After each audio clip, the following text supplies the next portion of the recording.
मनरेगा पर बातचीत चल रही है। मनरेगा का नाम बदल दिया गया महात्मा गांधी से, अब नाम हो गया उसका विकसित भारत जी राम जी। अब इसी जी राम जी पे और मनरेगा पर बहस है। आप सोच रहे होंगे कि बात क्या है। मेरा तो ऑफकोर्स बापू है, बापू से इतर क्या हो सकता है। उसके बिल्कुल उससे मेरे जैसे लोग जो बराबर इस शो में कहते हैं कि इस देश में अगर कोई पिता राष्ट्रपिता है तो महात्मा गांधी, और उनसे हमारी सारे लोगों की भावनाएं जुड़ी। बचपन से लेकर तमाम सारे सबक मुझे याद अच्छी तरह से।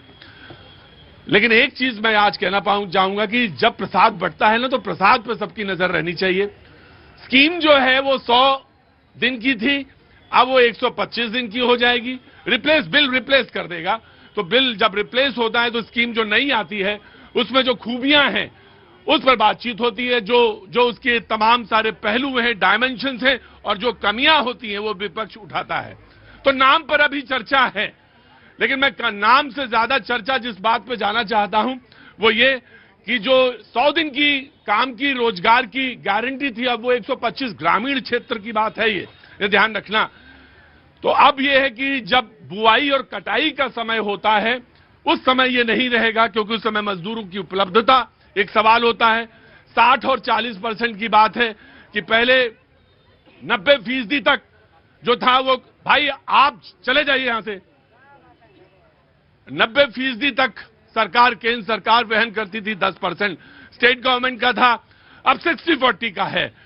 चर्चा इस पर होगी, और चर्चा इस पर भी होगी कि महाराष्ट्र के पूर्व मुख्यमंत्री उन्होंने कहा कि भारत तो जीता ही नहीं, पहले ही दिन शिकस्त खा गया था। कौन से? ऑपरेशन सिंदूर में। उन्होंने कहा कि पहले ही दिन शिकस्त हो गई थी, और कोई उसमें एक दिन में, पहले दिन में ही युद्ध में गए नहीं, बढ़े ही नहीं, भारतीय सेना आगे मूव ही नहीं की। और बोले जो मैंने कहा है वो सही है। ये तो खैर न, वो तो जो स्ट्रेटेजिक एक्सपर्ट्स हैं वो बताएंगे, और आम आदमी भी जानता, उस पर मुझे कुछ बोलने की जरूरत नहीं। लेकिन दूसरी लाइन मेरे लिए मतलब की थी, क्योंकि 4 से 6 महीने लगे थे यहां पर उस पर चर्चा पे, वो मैं जरा बताना चाहता हूं। उन्होंने कहा कि 12 से ये जो 14 लाख की सेना है इसकी जरूरत ही नहीं है। मुझे समझ में नहीं आया कि ये वही विपक्ष है ना जो एक स्कीम आई थी, कौन सी? भर्ती वाली स्कीम, अग्निवीर एक स्कीम आई, आसमान उठा लिया इन्होंने, आसमान। और पूरी दुनिया में रिफॉर्म्स हैं आर्मी को लेकर, पूरी दुनिया में रिफॉर्म्स हैं, और आज ये कह रहे 12 लाख की जरूरत नहीं है सेना रखने की। सवाल ये है कि आखिर किस जगह खड़े हैं ये, और कहां खड़े हैं ये जानना। मैंने ऊपर वाले कि वो हार हुई जीत हुई उसमें मैं बहस ही नहीं कर रहा, वो हम सब जानते हैं, उस पर क्या बहस करें। लेकिन मैं दूसरी लाइन पे बहस जरूर कर लूंगा। ये कहते हैं 12 लाख की सेना की जरूरत नहीं है, इनको जरूरत ही नहीं है। क्या करेंगे रख कर ये 12 लाख की, क्या करेंगे रखकर ये 12 लाख, क्योंकि इसकी जरूरत नहीं है।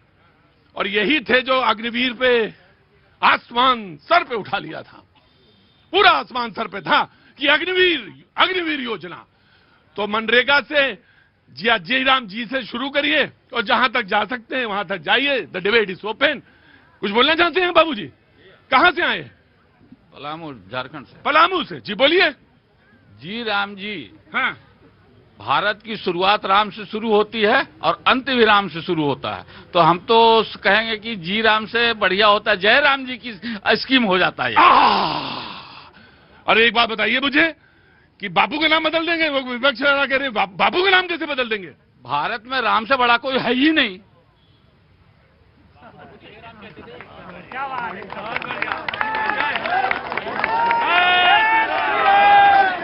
रुको भाई, रुको। आज जरा थोड़ा सा डिबेट थोड़ी दूसरी तरह से है। मैंने इसलिए डिबेट आज यहां से खोली, इस तरफ से। क्या काम करते बाबूजी? बैंक में नौकरी करते। बैंक में नौकरी करते हैं। ठीक। बोले देश में राम से बड़ा कोई है ही नहीं, तो इसलिए मुश्किल ये आई कि लोगों ने कहा कि बापू के नाम पे थी, महात्मा गांधी के नाम पे थी मनरेगा योजना, वो नाम क्यों बदला? ये जानने का विपक्ष कहता है ये नाम बदल दिया आपने, ये गलत है, और उसकी जगह आपने रख दिया वीबी और जी राम जी। जी पाजी बोलिए जी, कहां से आना हुआ? दिल्ली से हूँ सर। जी बोलिए। दो सवाल है। हाँ जी। पहली बात ये है सर, आज की डेट में ना हिंदुस्तान में 20 पैसे सिक्का बैन हो चुका है। 20 पैसे का सिक्का सरकार ने बैन नहीं किया है, लेकिन मार्केट में चलता नहीं है। तो विपक्ष का ही हाल है जो है ना, हमारे जो 56 साल के जो चिर युवा है, सरकार ने बैन नहीं किया लेकिन मार्केट उसको एक्सेप्ट नहीं कर रही है। बहरहाल मैं समझ गया आपकी बात। आपने कहा कि 56 साल के जो युवा हैं। जी दूसरी बात, मेरे पास एक 85 स्कीम चली थी, मेरे पास गाड़ी है, नंबर 85 है, तो क्या मैं पीछे ठकाठक लिखवा सकता हूँ? मैं आपसे पूछ रहा हूँ। मैं क्या लिखवा सकते हैं? ठकाठक। ठकाठक। अच्छा ओहो। बहरहाल कांग्रेस से डिबेट खोलते हैं। तमाम सारे लोग जो यहाँ मौजूद हैं वो आगे बढ़ाएंगे। प्लीज काम। सत्यमेव जयते। देखिए, सत्य कभी छुपता नहीं है। सत्य कितनी बार भी ये लोग लगातार झूठ बोलते रहे नेशनल हेराल्ड पर, अब जो है सत्य सामने आया है सबके। तो पहले तो मैं सभी लोगों को, आप लोगों को सबको नमस्कार करती हूँ। देखिए, लगातार मनरेगा का नाम बदल रहे हैं, तो ऐसे तो प्रदूषण का नाम बदल दीजिए, सबको अच्छी हवा मिल जाएगी। लेकिन आप ये देखिए कि नाम बदलने से जो कि सरकार पर ही तो बजट वो पैसा खर्च होता है ना, सरकार का ही। नाम क्यों बदल रहे हैं? ये नाम बदलने की प्रक्रिया आप देना था तो बजट बढ़ा देते ना, लेकिन ये बजट नहीं बढ़ाना चाहते। ये सिर्फ मजदूरों से नफरत करते हैं। भारतीय जनता पार्टी किससे नफरत करती है? गरीब लोगों से नफरत करती है। पूंजीपतियों की पार्टी है ना, इसीलिए ये नहीं चाहती कि जो रोजगार का अधिकार कांग्रेस ने दिया, ये रोजगार का अधिकार गरीब लोग तक, अंतिम व्यक्ति के, खड़े व्यक्ति तक, ऑडियो थोड़ा बढ़ाएंगे। हाँ जी। ये रोजगार पहुंचे, ये नहीं चाहते। ये तय करेंगे केंद्र में बैठ के कि जो हरियाणा में अगर कुआं बनना है तो केंद्र सरकार तय करेगी कुआं कहां बनेगा। अरे वहां पर बैठे लोग तय करेंगे कि कुआं कहां बनना चाहिए और किस तरीके से। देखें कितने बदलाव करने पर। इससे पहले जब ये मनरेगा जब लाया गया था तो सभी लोगों की, सभी पार्टियों की सहमति से बना था। आज कौन पार्टी खुश है? कोई खुश नहीं है। राइट। होने का क्या था? 100 दिन था, अब 125 दिन है। बजट की बात कही, बजट 2013 का मनरेगा का और 2024 और 25 का मनरेगा का बजट तुलना करेंगे तो आपको खुद ही, सबके पास एक जादू मंत्र होता है, जरा जादू मंत्र करके देख लेना कि बजट का एलोकेशन तब और अब कितना है।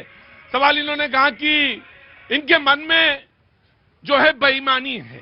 अब यहां से डिबेट हो सकती है, बाकी मैंने तो फैक्ट्स एंड फिगर सारे लोग चेक कर सकते हैं अपने पास। जी देखिए, राम कण-कण में है, वो सही बात है। और कांग्रेस के लोग जैसे राम, आप ये बताइए आपने महात्मा गांधी का नाम क्यों बदला? देखिए, नाम नहीं बदला गया है। हाँ। स्कीम का जो नाम है, क्योंकि भारत देखिए 2003 में ग्रामीण गरीबी जो थी करीब 24 से 25% थी।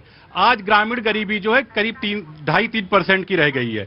आज 2025 की भारत है। 2025 के भारत में अलग आवश्यकताएं हैं। डिजिटल इंडिया हो चुका है, अगर ग्रामीण भारत जो डिजिटलाइज जुड़ चुका है, ग्रामीण सड़कें जुड़ चुकी हैं, कॉमन सर्विस सेंटर हर जगह पहुंच चुका है। आज वहां रोजगार के दूसरे साधन उपलब्ध कराना पड़ेगा। दूसरा, सारे लोग बैठ जाएंगे। एक टाइम पर हम लोग जब डिबेट शुरुआत में रहा होगा, तब तो मैं डिबेट करता नहीं रहा हूंगा। 2003 जब आपने शुरू किया तब तो ये ऑफलाइन ही होता रहा होगा, ऑनलाइन तो संभव नहीं था। लेकिन आज 2025 में ऑनलाइन घर बैठे डिबेट हम लोग कर लेते हैं। तो जाहिर सी बात है कि हमें कहीं ना कहीं परिवर्तन की जरूरत होती है। स्कीम का नाम क्या है?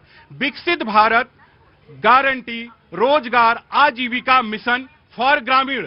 अब उसमें राम तलाश लेते हैं। महात्मा गांधी से इतना महात्मा गांधी के सिद्धांतों को मानने वाले आदरणीय नरेंद्र मोदी जी हैं। उनके आदर्शों को अगर सही से किसी ने फॉलो किया तो आदरणीय नरेंद्र मोदी जी ने फॉलो किया। लेकिन अगर किसी ने निपटाया महात्मा गांधी जी के आदर्शों को तो वो कांग्रेस है। पूरा कर लेने दीजिए, बता तो दें। जब देश आजाद हुआ, महात्मा गांधी जी ने कहा कि 1948 में कि कांग्रेस को भंग कर दीजिए। कांग्रेस की जरूरत नहीं। कांग्रेस भंग हुई कि नहीं हुई? सेवा दल में कांग्रेस सेवा दल की टोपी हुआ करती थी, गांधी टोपी। 5-6 साल बाद, अभी 5-6 साल पहले राहुल भैया ने क्या किया? गांधी टोपी को हेड में बदल दिया, मतलब कोई दूसरी टोपी ला दी। मतलब गांधी टोपी से इतनी नफरत। दूसरी चीज, इसी स्कीम का नाम क्या था पता है? जवाहरलाल नेहरू रोजगार ग्रामीण रोजगार योजना थी, इसी स्कीम का नाम। मतलब आपको जवाहरलाल नेहरू से नफरत थी। फिर आपने सोनिया जी को जवाहरलाल नेहरू जी से इतनी नफरत थी क्योंकि जवाहरलाल नेहरू जी के नाम पर उनके नाती ने नाम रखा था। लेकिन उनकी पत्नी ने आया, सोनिया गांधी जी ने 2004 में उसका नाम कर दिया जवाहरलाल नेहरू, हटा के नरेगा कर दिया। बाद में मनरेगा आया। लेकिन ये विकसित भारत गारंटी, ठीक है। और ये बात है कि वो पहले नेहरू जी के नाम पे नरेगा, फिर वो मनरेगा, और अब क्या हो गया? है बड़े भोले आदमी हो यार, तुरंत बोल रहे हो। कहां से आए हो यार? हैं? यहीं से हो? बहुत अच्छी बात है। मैं आया, मैं आता हूँ जी। गांधी के विचारों को नहीं मानते, गोडसे के विचारधारा के मानने वाले लोग हैं, इसीलिए ये गोडसे को पसंद करते हैं, ये गांधी को कहाँ पसंद करते हैं। लेकिन जब भी विदेश जाएंगे मोदी जी तो ये कहेंगे गांधी के देश से हूँ। अभी पुतिन साहब आए थे भारत में, आपने देखा कि किस तरीके से फूल चढ़ाने के लिए गांधी के सामने झुकना पड़ा, क्योंकि ये गांधी की एक ऐसे कोई व्यक्ति नहीं है, राष्ट्रपिता है, उस सबके लिए बापू है। उसमें यही कहा जाएगा कि गांधी को खत्म नहीं कर सकता, ना कोई मिटा सकता। आप मिटा दीजिए सब जगह से। आप नहीं, ये देश गांधी का है। लो, ये देश गांधी का है और इसमें कहीं कोई दो राय नहीं है, कहीं कोई दो राय नहीं है।